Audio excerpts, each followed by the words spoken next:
Fala galera, Padrão Ouro, tudo bem com vocês? Futuros doutores, futuras doutoras.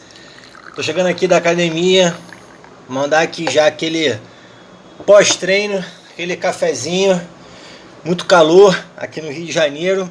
Espero que todos tenham tido um excelente Natal. E vamos que vamos. O vídeo de hoje é para falar de uma situação, um brinde a todos vocês aí, que infelizmente acontece na medicina, né? Não na medicina, mas nos pacientes que estão enfermos, que estão doentes, e que quem vai trabalhar na área da saúde, não só na medicina, mas principalmente intra-hospitalar, na parte hospitalar, vai acabar se deparando com situações como essa. Não foi a primeira vez que eu vi a situação acontecer, mas foi a primeira vez que eu lidei diretamente com a situação. Afinal, agora eu sou médico e foi no meu primeiro plantão. Então, eu deixei de contar sobre essa história no vídeo do primeiro plantão para a gente poder abordar aqui com mais calma. Certo? Beleza? Então, antes de começar, se você curte o canal, se você curte o nosso projeto, curte o vídeo aí, se inscreve, compartilha, ativa as notificações e se quiser trocar uma ideia comigo, perguntar alguma coisa, segue lá no Instagram, @drperesbru. Vou deixar aqui nos comentários o endereço para você me seguir lá e se quiser trocar uma ideia. Posso demorar a responder, mas eu respondo, beleza, galera? Ainda mais agora o Instagram tem áudio no direct, pô, foi sensacional. Demoraram a colocar isso, mas felizmente colocaram. Bom, então vocês podem estar se perguntando, né? Mas que situação é essa, Bruno, que você está falando? Cara, o próprio título do vídeo já fala sobre o que é, né?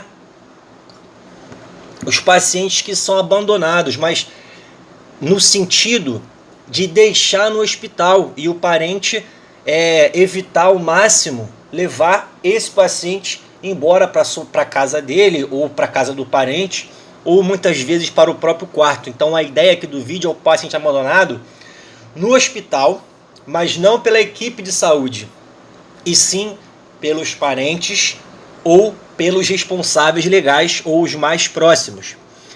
Então, eu volto a repetir que não foi a primeira vez que eu vi isso acontecer, eu já vi casos de abandono.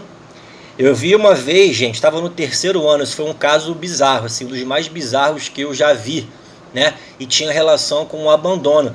Era uma senhora, devia ter lá os seus 90 anos, que foi levada, foi achada, os vizinhos, né, denunciaram, os bombeiros entraram na casa dela e ela estava lá, ela não tinha condição de andar direito, ela estava largada pelos parentes e aí tinha alimento estragado na geladeira. Então os vizinhos desconfiaram porque não viam movimentação e estava horrível o odor que vinha da casa dela. E aí o que aconteceu? A paciente já estava com miíase vaginal, cara. Você sabe o que é miíase vaginal? Não precisa ser, mas miíase é quando algumas moscas, né, colocam os seus ovos no tecido, geralmente tem algum machucado, uma abertura, e as larvas eclodem e vão ali se alimentando do tecido e produzindo necrose. Então essa idosa que foi abandonada, aí foi na casa dela, né?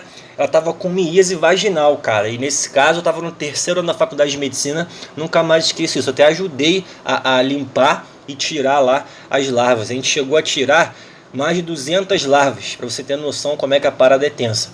Bom, mas nesse caso aqui foi o seguinte, eu comentei aqui no vídeo do primeiro plantão que eu estava no CTI, tinha uma idosa de 92 anos que estava com um quadro de pneumonia. Ela já estava no hospital há um mês, não no CTI. Ela já internou com uma pneumonia, ela internou no CTI, ela teve uma melhora, saiu do CTI, aí ficou no quarto, piorou e voltou para o CTI. Então quando eu fui lá, ela tinha voltado para o CTI já. Então é uma senhora de 92 anos. O problema é que ela não tinha mais uma força muscular torácica e diafragmática adequada. Ou seja, ela não tinha força para inspirar. Ela não tinha o que a gente chama de drive, né? O drive respiratório bom, devido à fadiga muscular. Aí ela já era idosa, já tinha outras comorbidades, era diabética, então tinha todo um comprometimento muscular que prejudicava a inspiração e a expiração dela. E claro que isso, somado a um quadro de pneumonia, ainda mais sendo idoso, o idoso já tem a imunidade mais baixa, né? Mas somado a esse quadro específico dela, isso piora muito a evolução da doença.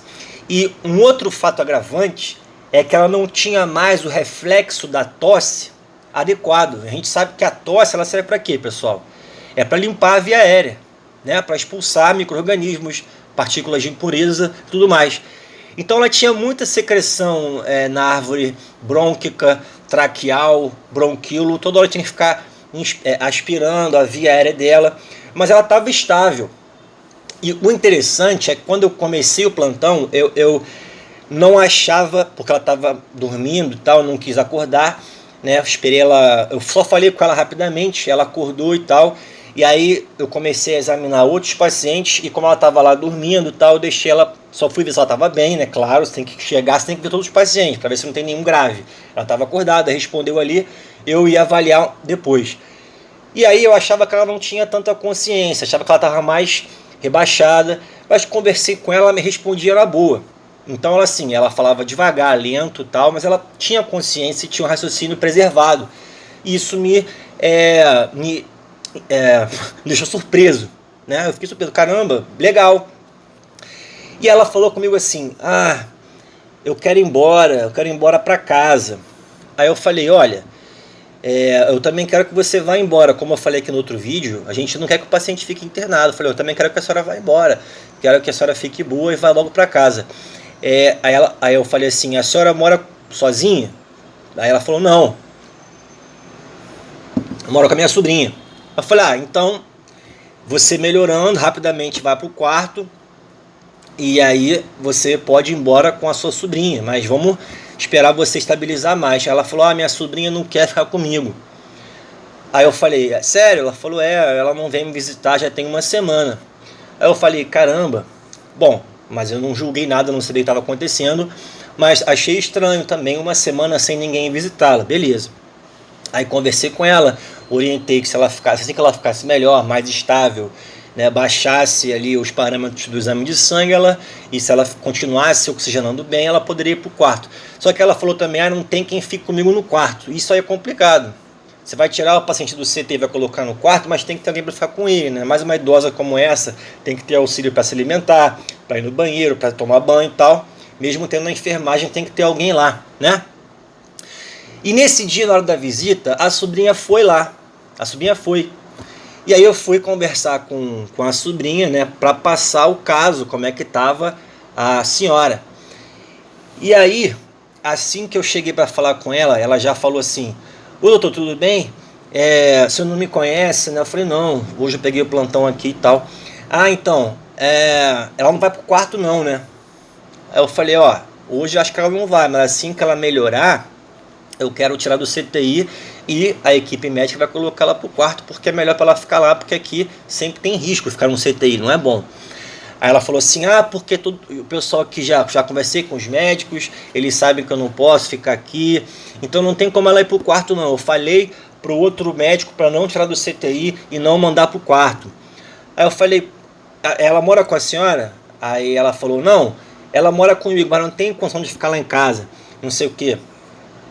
Aí eu fiquei pensando, caramba, eu não sei, cara, é questão de, tudo bem, você vai julgar, né, mas eu senti que eu não senti sinceridade, sabe? Aí a questão mesmo foi minha interpretação, pode ser que ela estava falando a verdade, ela tinha algum outro problema, mas eu não senti sinceridade nas palavras dela.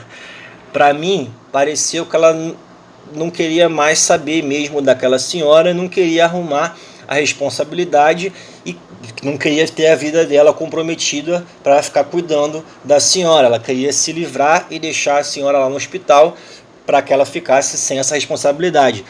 E ainda mais, tudo bem, a pessoa pode ter problema, mas ainda mais pelo fato de que ela não ia lá mais de uma semana. Segundo a paciente e os outros funcionários falaram que ela não ia lá há mó tempão e que ela realmente, nas outras ocasiões com os outros médicos, também ficou evitando ao máximo que a paciente estivesse alta, falando que ela não podia ir para casa e tal. E aí, gente, tudo bem, foi a minha interpretação, eu posso estar enganado. Mas aí eu fui conversar até com um rapaz da enfermagem que estava lá comigo no dia, e eu fui desabafar, falei, cara, eu não senti sinceridade nas palavras dessa sobrinha dela, não senti sinceridade, eu achei que ela estava empurrando a senhora para cá. E aí ele falou, todo mundo já sabe disso, essa senhora está aqui há um mês, ela melhorou, foi pro quarto, e aí a sobrinha dela nem vinha aqui no quarto ficar com ela, acabou que ela, mesmo com o suporte da equipe, como não tinha ninguém tomando conta, ela não ficou tão estável no quarto, e os médicos decidiram colocar ela de volta para o CTI, para ela ficar com observação mais de perto. Mas mesmo assim, gente, é sempre risco o paciente ficar no CTI, não é bom. Então, assim, não foi só a minha sensação no caso, né? Os outros funcionários também já conheciam a história. E quando acabou a visita, né, eu fui falar com a paciente, falei, essa aqui é a sua sobrinha. Aí ela falou, mas tá vendo, ela não quer saber de mim, ela não vinha aqui há muito tempão, não quer que eu vá para casa, não quer ficar comigo em casa, ela quer fazer as coisas dela. Aí eu falei, não tem outra pessoa para que a senhora possa ficar? Aí ela falou, não tem. Cara, isso me deu uma dó, me deu um aperto no peito, sério, eu fiquei muito chateado. Por dois motivos. Primeiro, porque a paciente ficar no hospital sozinha é horrível. E segundo, que essa paciente ela está já muito debilitada, né? E a gente na medicina também tem que procurar o conforto do paciente, né? Evitar a chamada distanásia, evitar tratar excessivamente, fazer medidas excessivas e fazer os tratamentos paliativos, a paliação, para proporcionar o máximo conforto possível ao paciente. Essa paciente estava num estado muito debilitado, gente. Assim, em termos de evolução de vida, ela não tem mais muito tempo de vida, né? Ela não está saudável. Então, será que não era melhor, né, nas boas práticas médicas, a gente dar alta para essa paciente com as medicações, com todo o suporte, junto com a família ou com uma equipe que ela possa ter em casa para ajudar, né, com oxigênio, a tomar as medicações, e ela passar o resto da vida dela em casa, sentindo melhor do que ficar no hospital, vendo pessoas doentes, sem ter contato, sem conversar muito, porque eu estava lá, eu conversei com ela várias vezes, dei água, ajudei a alimentar, mas eu também estava lidando com outros pacientes, não podia ficar com ela toda hora. E o paciente mais idoso, que fica no internado há muito tempo também, ele tem mais tendência a ter delírio, né? Ele começar a ter algumas alterações comportamentais por conta do isolamento. E isso até prejudica a evolução de qualquer doença que o paciente tenha. Esse isolamento, esse tempo excessivo no hospital, o paciente perde a noção tempo-espacial. Então a boa prática médica, mesmo ela tendo esse quadro grave, não é bom mantê-la no CTI. Seria bom deixá-la ir para casa com as medicações, para ela ter, né, o resto da vida dela com maior conforto. Mas eu não posso simplesmente dar alta e esperar que a sobrinha vá ficar com ela, tomar consciência e levá-la para casa. Bruno, então o que tem que fazer? Pois é, uma situação complicada. Eu não posso denunciar a autoridade policial, o médico não pode fazer isso, nesse caso especificamente, tá? Mas a gente pode acionar o conselho tutelar, né? Para proporcionar, ver que se trata de um caso de abandono e proporcionar para essa paciente um abrigo adequado, né? E aí, no meu papel, eu falei com a direção do hospital a minha opinião, né? O que eu achava que deveria ser feito, que era isso, né? Manter os remédios a paciente, manter a monitorização e acionar o conselho tutelar. Quem tem que fazer isso ali é o médico assistente, né? No caso eu que atendi, eu tenho que passar para a instituição que eu trabalho, e a instituição depois direciona o caso aí em relação ao conselho tutelar. Bom, então a minha parte foi feita, fiz o que deveria ser feito na minha consciência, tá tranquila, mas eu fiquei, né, com esse caso na cabeça e quis passar isso para vocês, para a gente ter essa sensibilidade. E quando você se deparar com isso, claro, proporcionar o conforto ao paciente, tentar também convencer o familiar a dar o suporte que o paciente necessita, e o mais importante é tomar essa noção de que não é bom você sobretratar o paciente. A melhor condição nesse caso é fazer a paliação adequada. É melhor ela ter o resto da vida dela em casa, fazendo o que ela quer, do que ficar no hospital internada até vir a falecer, por exemplo. É muito pior, beleza? Bom, então essa é a mensagem. Se você já se deparou com um caso desse, uma coisa parecida, deixa aqui nos comentários sua experiência. E eu desejo a vocês um excelente ano novo. Acho que até lá vou postar mais um vídeo, amanhã devo postar outro, mas já fica aqui a mensagem e nos vemos aonde? Nos plantões por aí. Grande beijo, tchau. É